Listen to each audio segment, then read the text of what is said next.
আজ আমি আপনাদের পাঠ করে শোনাচ্ছি সুকুমার রায়ের লেখা একটি বর গল্পটি। একটি অন্ধ ভিখারি রোজ মন্দিরে পূজা করিতে যায়। প্রতিদিন ভক্তিভরে পূজা শেষ করে মন্দিরের দরজায় প্রণাম করে ফিরে আসে। মন্দিরের পুরোহিত সেটা ভালো করে লক্ষ্য করে দেখেন।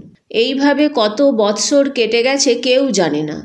একদিন পুরোহিত ভিখারিকে ডেকে বললেন, দেখো হে, দেবতা তোমার উপর সন্তুষ্ট হয়েছেন।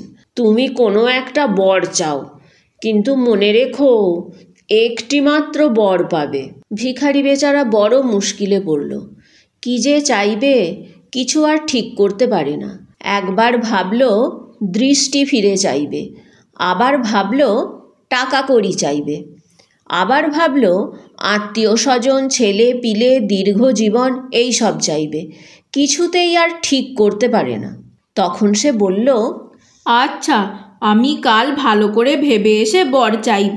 এখন কিছুতেই ঠিক করতে পারছি না কি চাই। অনেক ভেবেচিন্তে সে মনে মনে একটা ঠিক করে নিল।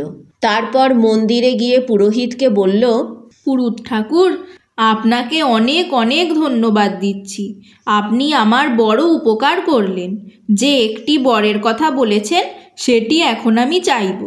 মনে রাখবেন, একটি মাত্র বর আমি চাচ্ছি।